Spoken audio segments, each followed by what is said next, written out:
ప్రభువునందు ప్రియమైన సహోదరి సహోదరులారా, క్రీస్తు దర్శనం సువార్త కార్యక్రమానికి వచ్చినటువంటి చూస్తూ ఉన్నటువంటి మీ అందరికీ మన ప్రభు యేసుక్రీస్తు పరిశుద్ధ నామములో శుభాలు తెలియజేస్తూ ఉన్నాం. ఈ ప్రత్యేకమైన సమయంలో సంఘారాధన కీర్తనల పుస్తకం నుండి 173వ కీర్తన, మన దగ్గర ఉన్న చిన్న పుస్తకాల్లో 54వ కీర్తన, యేసుని ప్రేమను ఏమారకుననే పాట అందరం కలిసి పాడుకుందాం.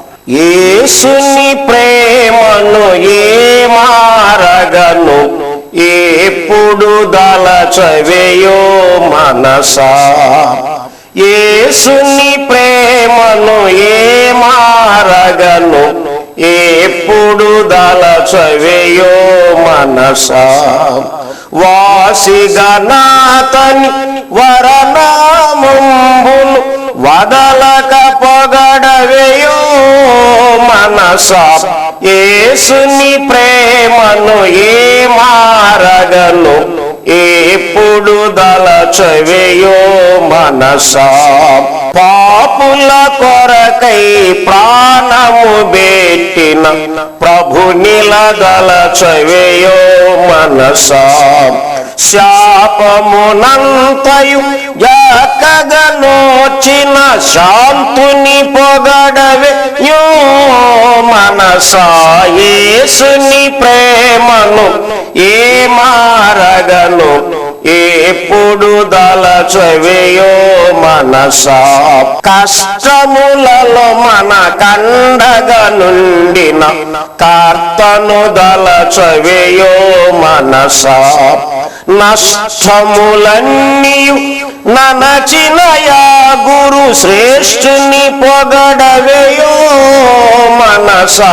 యేసుని ప్రేమను ఏమారగను, ఎప్పుడు దలచవేయో మనసా. మరణ తరిని మన శరణుగా నుండెడు మాన్యుని దలచవేయో మనసా.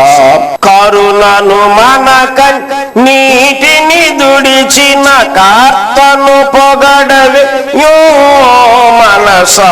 యేసుని ప్రేమను ఏమారగను, ఎప్పుడు దలచవేయో మనసా. ప్రార్థనలు విని ఫలములు నొసగిన ప్రభుని గదలచవేయో మనసా. వర్ధన గోరుచు శ్రద్ధతో దిద్దిన వంధ్యుని పొగడవేయో మనసా. యేసుని ప్రేమను ఏమారగను, ఎప్పుడు దలచవేయో మనసా. వంచన లేక వరములు నొసగిన వరదుని దలచవేయో మనసా. కొంచెము కాని కూర్మితో దేవుని కొమరుని పొగడవేయో మనసా. యేసుని ప్రేమను ఏమారగను, ఎప్పుడు దలచవేయో మనసా. దేవుని పరిశుద్ధ వాక్య భాగాన్ని చదువుకుందాం. మీ చేతిలో ఉన్న బైబిల్ గ్రంథాలను తెరచి పరిశుద్ధుడైన లూకా వ్రాసిన సువార్త 7వ అధ్యాయము 50వ వచనాన్ని చదువుకుందాం. లూకా సువార్త 7వ అధ్యాయము 50వ వచనాన్ని చదువుకుందాం. అందుకాయన, నీ విశ్వాసము నిన్ను రక్షించను, సమాధానము గలదానివై వెళ్ళుమని ఆ స్త్రీతో చెప్పెను. మరలా చదువుకో. అందుకాయన, నీ విశ్వాసము నిన్ను రక్షించను, సమాధానము గలదానివై వెళ్ళుమని ఆ స్త్రీతో చెప్పెను.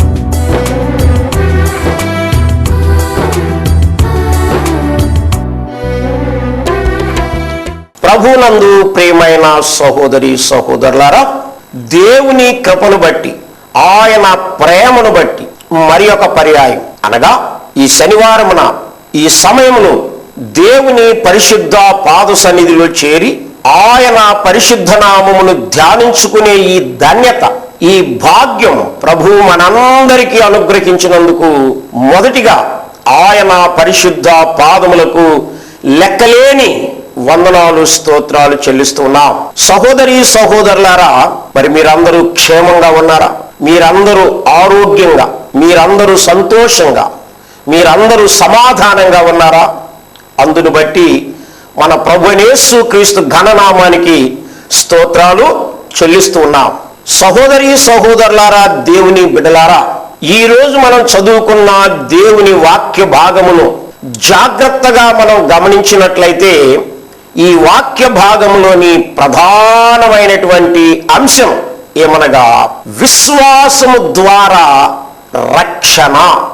విశ్వాసము ద్వారా రక్షణ.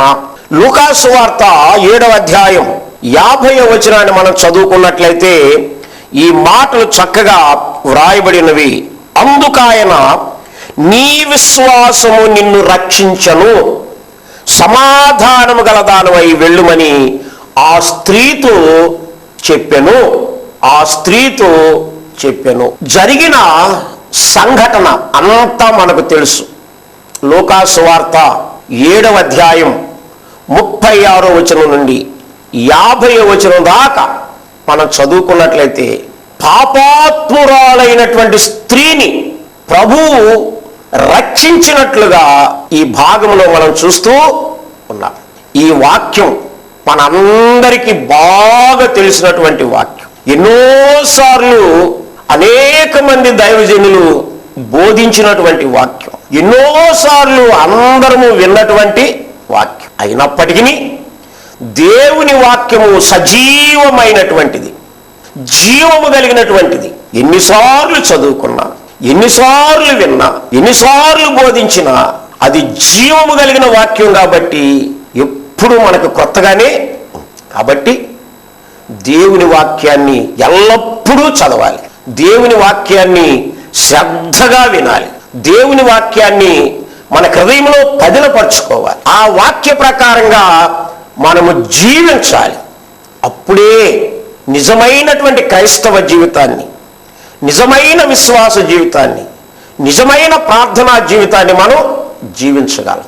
దేవుని యొక్క రక్షణ మనం పొందగలం. ప్రభువు మన కొరకు సిద్ధపరిచిన నిత్య రాజ్యాన్ని స్వతంత్రించుకోగలం. కాబట్టి సహోదరి సహోదరులారా, దేవుని బిడ్డలారా, వాక్యాన్ని జాగ్రత్తగా వినాలని మనం చేస్తూ ఉన్నాం. ఈ సంఘటన అంతా మనకు తెలుసు. ఒక పరిసయ్యుడు, అతని పేరు సీమోను. పరిసయ్యుడైనటువంటి సీమోను యేసు ప్రభుని భోజనానికి తన ఇంటికి ఆహ్వానించాడు. సహజంగా ఆ రోజుల్లో శాస్త్రులు, పరిసయ్యులు యేసు ప్రభుకి వ్యతిరేకంగా ఉంటారు, వ్యతిరేకంగా మాట్లాడతారు.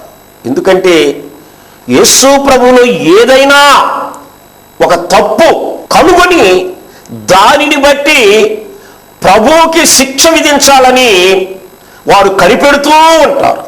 మరి ప్రభువు పరిసయ్యుని ఇంటికి భోజనానికి వచ్చాడు అంటే మన ప్రభువు అందరినీ ప్రేమించే దేవుడు, అందరి ప్రార్థన ఆలకించే దేవుడు, అందరికీ జవాబిచ్చే దేవుడు.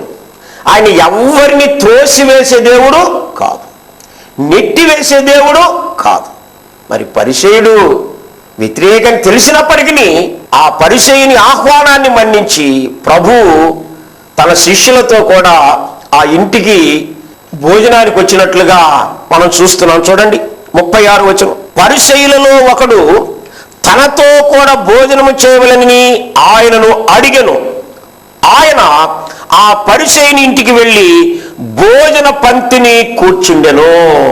ప్రభు ఆ పరిసయ్యుని ఆహ్వానాన్ని మన్నించాడు, ఆ ఇంటికి వచ్చాడు, అందరితో భోజన పంక్తిని కూర్చున్నాడు. మరి ఆ పరిసయ్యుడు తనకు అనుకూలమైనటువంటి వారు అందరినీ కూడా పిలిచాడు. అందరితో పాటు ప్రభు అక్కడ కూర్చున్నాడు, విందుశాలలో కూర్చున్నాడు, భోజన పంక్తిలో కూర్చున్నాడు. అయితే అక్కడ జరిగినటువంటి సంఘటన ఏంటంటే, ఒక పాపాత్మురాలైనటువంటి స్త్రీ, ఆ ఊరిలోనే ఉన్నటువంటి పాపాత్మురాలైనటువంటి స్త్రీ, ఆ ఊరిలోనే, ఆ ఊరు బేతని అని వ్రాయబడి ఉన్నది.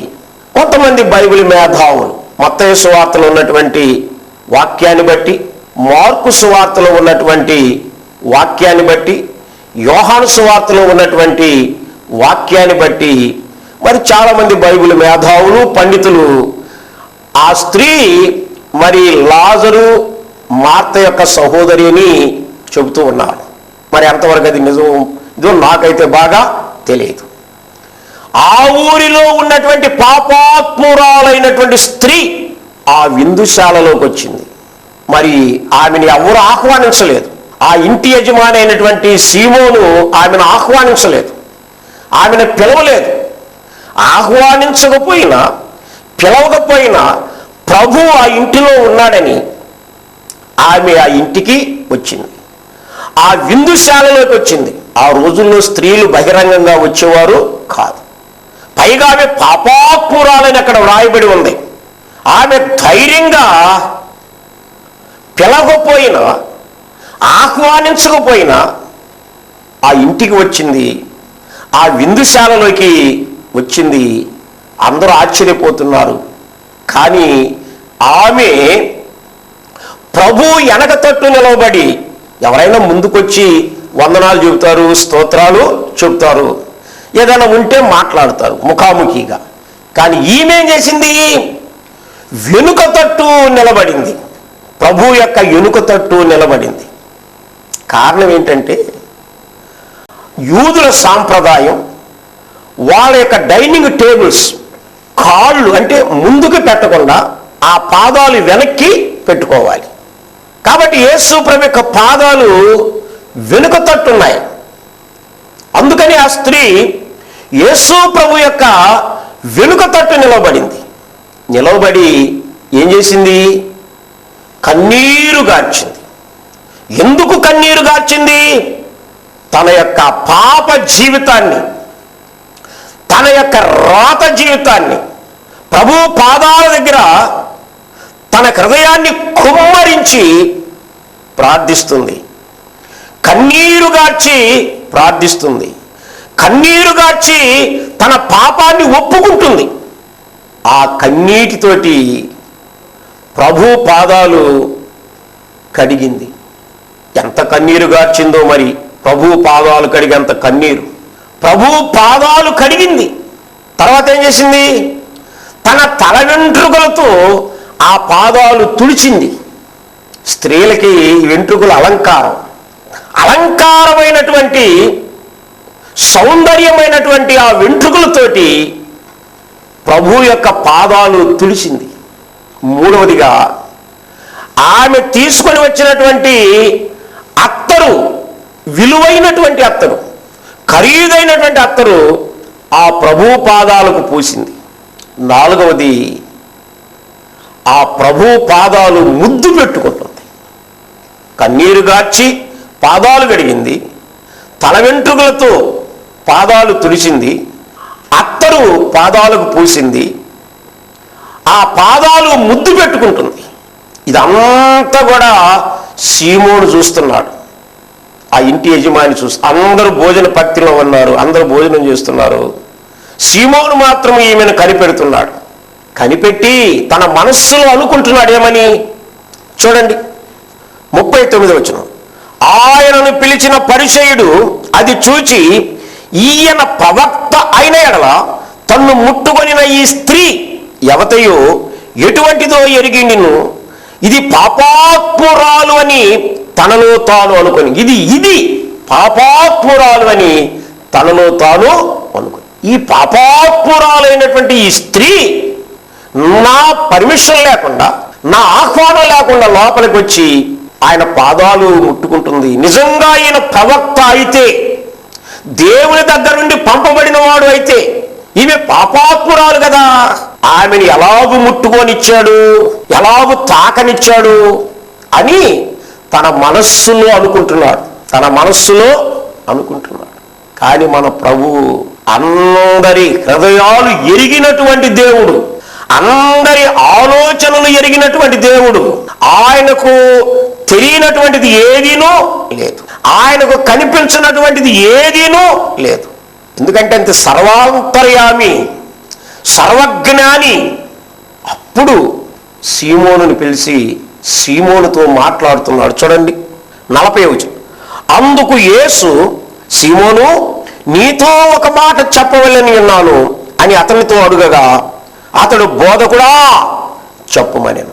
సీమోను, నీకు ఒక మాట చెప్పాలి అన్నప్పుడు సీమోను ఏమన్నాడు? చెప్పమన్నాడు. అప్పుడు యేసయ్య ఒక ఉపమానాన్ని చెప్పాడు. ఏం చెప్పాడు? అప్పిచ్చువానికి 2 రుణస్థులు ఉన్నారు. ఒకడు 500 దేనారాలు బాకీ తీసుకున్నాడు, అప్పు తీసుకున్నాడు. ఇంకొకడు 50 దేనారాలు అప్పు తీసుకున్నాడు. కొంతకాలానికి ఆ యజమాని పిలిచి బాకీ తీర్చమన్నాడు. వారు, అయ్యా, మాకు కొంచెం సమయము ఇవ్వండి, మేము నీ రుణాన్ని తీరుస్తామన్నారు. కానీ ప్రభు అన్నాడు, మీరిక ఆ బాకీ తీర్చవద్దన్నాడు. చూడండి ఒకసారి. అప్పిచ్చువానికి 2 రుణస్థులుండివి. వారిలో ఒకడు 500 దేనారములు, మరి ఒకడు 50 దేనారములు ఇచ్చినను. అప్పు తీర్చుటకు వారి వద్ద ఏమీ లేకపోయిన కనుక అతడు వారిద్దరినీ క్షమించును. కాబట్టి వీరిలో ఎవడు అతని ఎక్కువగా ప్రేమించును చెప్పమని అడిగాను. అందుకు సీమోను, ఎవరికి ఎక్కువగా క్షమించను వాడే ప్రేమించువాడు అని చెప్పాడు. అప్పుడు ప్రభు అన్నాడు, సీమోను, నీవు కరెక్ట్గా చెప్పావు, నీవు చెప్పింది నిజం. చూడు, నేను నీ ఇంటికి వచ్చాను, కాళ్ళు కడుక్కోవటానికి నీవు నీళ్లు ఇవ్వలేదు, తుడుచుకోవటానికి తువాలు ఇవ్వలేదు, తలకు నూనె రాయలేదు, నన్ను ముద్దు పెట్టుకోలేదు. యూదుల సాంప్రదాయం, ఎవరైనా ఇంటికి వస్తే ముందు నీళ్ళు ఇస్తారు, తర్వాత తుడుచుకోవటానికి తువాలు ఇస్తారు, తర్వాత నూనె రాస్తారు, తర్వాత ముద్దు పెట్టుకుంటారు కదండి. ఆనాడు అబ్రహాము దగ్గరికి దేవుడు ఇచ్చినప్పుడు అబ్రహాం ఏం చేశాడు? ముందు నీళ్ళు ఇచ్చాడయా, కొంచెం నీళ్ళెత్తాను, కాళ్ళు కడుక్కొని కొంత విశ్రాంతి. అలాగే లోతు దగ్గరికి వెళ్ళినప్పుడు కూడా లోతు ఏం చేశాడు? అయ్యా, కొంచెం నీళ్ళు ఇస్తాను, కాళ్ళు కడుక్కొని మీరు విశ్రాంతి తీసుకోండి. అందుకనే ప్రభు అన్నాడు, నీ ఇంటికి వచ్చాను, నువ్వు నీళ్ళు ఇవ్వలేదు. ఈ స్త్రీ అయితే తన కన్నీరు గార్చి నా పాదాలు కడిగింది. నువ్వు తువాలు ఇవ్వలేదు, కానీ ఈ స్త్రీ అయితే తన తల వెంట్రుకలతో పాదాలు తుడిసింది. నీవైతే నూనె రాయలేదు, ఆమె అత్తడు పాదాలకు పోసింది. నీవైతే నన్ను ముద్దు పెట్టుకోలేదు, ఆమె వచ్చినప్పటి నుండి మానక ముద్దు పెట్టుకుంటుంది. కాబట్టి ఆమె విస్తారంగా నన్ను ప్రేమించింది, కాబట్టి ఆమె విస్తార పాపములు క్షమించాను అన్నాడు. చూడండి 47వ వచనం. ఆమె విస్తారముగా ప్రేమించను గనక ఆమె యొక్క విస్తార పాపములు క్షమింపబడినని నీతో చెప్పుచున్నాను. ఎవనికి కొంచెముగా క్షమింపబడునో వాడు కొంచెముగా ప్రేమించును. నీ పాపములు క్షమింపబడినని ఆ స్త్రీ ఆమెతో అనెను. కాబట్టి ఆమె విస్తారంగా నన్ను ప్రేమించింది, కాబట్టి ఆమె విస్తార పాపాలన్నీ కూడా నేను క్షమించాను అన్నప్పుడు అక్కడ ఉన్నటువంటి మరి శాస్త్రులు, పరిచయులు అంటున్నారు, ఇతడెవడు పాపాలు క్షమించడానికి? దేవునికి తప్ప పాపాలు క్షమించే అధికారం ఇతనికి లేవని వాళ్ళు అనుకుంటున్నారు. అప్పుడు ఆయనతో కూడా భోజన పంక్తిని కూర్చున్న వారు, పాపములు క్షమించున్న ఇతడు ఎవడని తమలో తామను. ఆ మాట కూడా దేవుడు అన్నాడు. భూమి మీద పాపములు క్షమించడానికి మనుష్య కుమారునికి అధికారం ఉందని ప్రభు చెప్పి తర్వాత ఆయన అన్నాడు, అందుకు ఆయన, నీ విశ్వాసము నిన్ను రక్షించను, సమాధానం గలవా అని వెళ్ళమని ఆ స్త్రీతో చెప్పాను. కాబట్టి ఆ స్త్రీతో, అమ్మా, నీ విశ్వాసము నిన్ను రక్షించను. కాబట్టి ఎవరైతే ప్రభువునందు విశ్వాసం ఉంచుతారో వారు రక్షింపబడతారు. ఎవరైతే ప్రభువునందు విశ్వాసం ఉంచుతారో వారు రక్షింపబడతారు కదండి. రోమీలకు రాసిన పత్రిక 10వ అధ్యాయం, రోమీలకు రాసిన పత్రిక 10వ అధ్యాయం 9వ వచనాన్ని మనం చదువుకున్నట్లయితే ఒక మాట రాయబడింది. అదేమనగా, యేసు ప్రభు అని నీ నోటితో ఒప్పుకొని దేవుడు మృతుల నుండి ఆయన లేపెను అని నీ హృదయములో విశ్వసించిన యెడల నీవు రక్షింపబడుదువు. యేసు ప్రభువుని నువ్వు ఒప్పుకొని నీ హృదయంలో విశ్వసించినట్లయితే నీవు రక్షింపబడతావు. కాబట్టి ఆ స్త్రీ ప్రభువుని విశ్వసించింది, ప్రభువుని నమ్మింది, తన పాపాన్ని ఒప్పుకుంది కాబట్టి ఆమె రక్షింపబడింది. అతిక్రమములు దాచిపెట్టువాడు వర్ధిల్లడు, ఒప్పుకొని విడిచిపెట్టువాడు కనికరము పొందును. ఆమె తన పాప జీవితాన్ని ఒప్పుకుంది, ప్రభు ఆమె పాపాలు క్షమించాడు, ఆమె రక్షణ పొందింది. అలాగే ఎఫెసీయులకు రాసిన పత్రిక 2వ అధ్యాయం 8వ వచనాన్ని కూడా మనం చదువుకున్నట్లయితే, మీరు విశ్వాసము ద్వారా కృపచేతనే రక్షింపబడి ఉన్నారు, ఇది మీ వలన కలిగినది కాదు, దేవుని వరమే. మీరు విశ్వాసము ద్వారా కృపచేత రక్షింపబడి ఉన్నారు, ఇది మీ వలన కలిగినది కాదు, దేవుని వరమే. కాబట్టి మన యొక్క విశ్వాసము దేవుని యొక్క కృప ద్వారా మనం రక్షింపబడ్డాం. కాబట్టి ప్రభువునందు ప్రియ సహోదరి సహోదరులారా, దేవుని బిడ్డలారా, రక్షణ పొందాలి అనంటే రక్షకుడైన యేసు ప్రభు దగ్గరికి నీవు రావాలి. యేసు అంటే రక్షకుడు కదండి. ఆ రక్షకుడైన యేసు ప్రభు దగ్గరికి నీవు వచ్చినప్పుడు, నీ పాపాన్ని నువ్వు ఒప్పుకున్నప్పుడు ఆయన నీ పాపాన్ని క్షమించి నిన్ను రక్షిస్తాడు కదండి. యోహాను రాసిన మొదటి పత్రిక 9వ వచనాన్ని మనం చదువుకున్నట్లయితే, మన పాపములను మనం ఒప్పుకునే యెడల ఆయన నమ్మదగిన వాడును నీతిమంతుడును గనుక ఆయన మన పాపములను క్షమించి సమస్త దుర్నీతి నుండి మనల్ని పవిత్రులుగా, మన పాపాలు మనం ఒప్పుకున్నప్పుడు ఆయన మన పాపాలు క్షమించి సమస్త దుర్నీతి నుండి మనల్ని పవిత్రులుగా. ఇప్పుడు ఆ స్త్రీ తన పాపాన్ని ఒప్పుకుంది కాబట్టి ఆమె క్షమించబడింది, రక్షింపబడింది, సమాధానంతో తన ఇంటికి వెళ్ళింది. కాబట్టి సహోదరి సహోదరులారా, దేవుని బిడ్డలారా, మనము కూడా ఒకవేళ ఇంకా పాప జీవితంలో ఉన్నట్లయితే, రోత జీవితంలో ఉన్నట్లయితే, అపవిత్రమైన జీవితంలో ఉన్నట్లయితే, ఇప్పుడైనా రక్షకుడైన యేసు ప్రభు దగ్గరికి వచ్చి నీ పాపాన్ని ఒప్పుకున్నట్లయితే నీవు క్షమించబడతావు, రక్షింపబడతావు, నిత్య జీవాన్ని స్వతంత్రించుకుంటావు. ఎందుకంటే మన ప్రభు క్షమించే దేవుడు.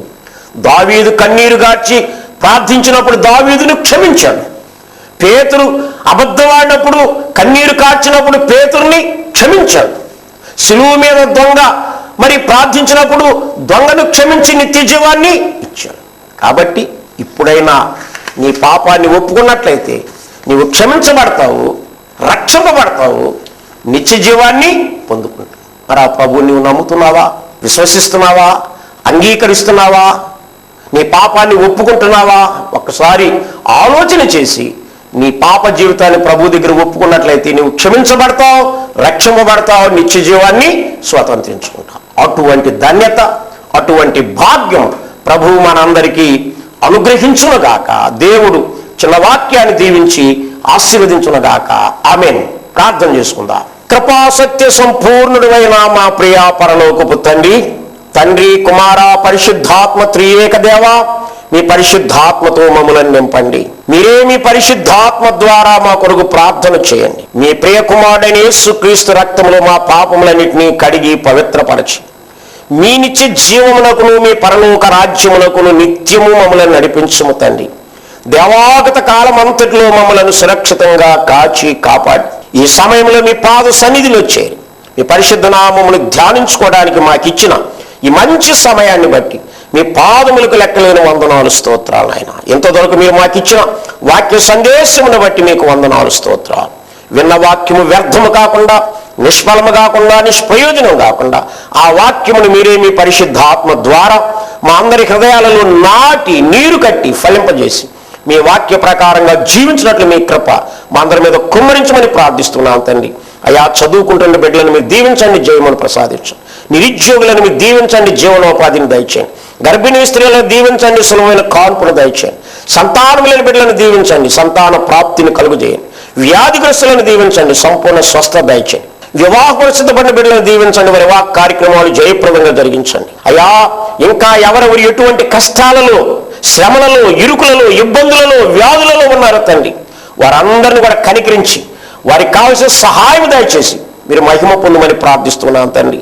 అయ్యా ఈ జనవరి నెల 25, 26, 27 తారీఖులలో కొరిటిపాడులో ఉన్నటువంటి క్రీస్తు దేవాలయం దగ్గర 33వ వార్షికోత్సవం క్రీస్తు సభలు జరుగుతూ ఉండగా తండ్రి, ఆ సభలను జయప్రదంగా జరిగించి మీరు మహిమ పొందమని మీ సన్నిధిలో విజ్ఞాపన చేస్తున్నాను తండ్రి. అయ్యా, ఈ కార్యక్రమానికి ఎవరైతే సహాయం చేశారో వారిని, వారి కుటుంబాన్ని దీవించి మీ కృపలో వర్ధల చేయమని, ఈ వాక్యం వింటున్న బిడ్డలందరూ కూడా మీరు దీవించమని మా ప్రభువైన యేసుక్రీస్తు నామములో వేడుకొని ప్రార్థించున్నాము తండ్రి. ఆమేన్. పరలోకమందున్న మా తండ్రి, మీ నామం పరిశుద్ధపరచబడుగాక, మీ రాజ్యం వచ్చునుగాక, మీ చిత్తము పరలోకమందు నెరవేర్చినట్లు భూమి యందు నెరవేరునుగాక. మన దినాహారం నేడు మాకు దయచేయండి. మా ఇలా అపరాధం చేసిన వారు మేము క్షమించిన ప్రకారం మా అపరాధములను క్షమించు. శోధనలోనికి తేకాల్సిన మనం తప్పించు. రాజ్యమును, శక్తియు, మహిమయు నిరంతరమును నీవే అయినవి తండ్రి. ఆమేన్. మన ప్రభువైన యేసుక్రీస్తు వారి కృప, తండ్రి అయిన దేవుని ప్రేమ, పరిశుద్ధాత్ముడైన సహవాసం ఇప్పుడు ఎల్లప్పుడు యుగ యుగములు సదాకాలం మనందరికి తోడైనను గాక. ఆమేన్, ఆమేన్, ఆమేన్. మీ అందరికీ వందనాలు. సహోదరి సహోదరులారా, దేవుని బిడ్డలారా, మీకు ఏదైనా ప్రార్థన అవసరత ఉన్నట్లయితే మా అడ్రస్ కానీ నా సెల్ నంబర్ కానీ పోస్ట్ చేసినట్లయితే మీ కొరకు ప్రార్థన చేయబడుతుంది. అడ్రస్ టీవీలో ఉన్నది, నా సెల్ నంబర్ కూడా టీవీలో ఉన్నది, గమనించండి. మా అడ్రస్ క్రీస్తు దేవాలయం, కొరిటిపాడు, లైబ్రరీ రోడ్డు, గుంటూరు 7. నా సెల్ నంబర్ 9959500609. మీ అందరికీ వందనాలు. ప్రభు నిండారులుగా మిమ్మల్ని దీవించునుగాక. ఆమేన్.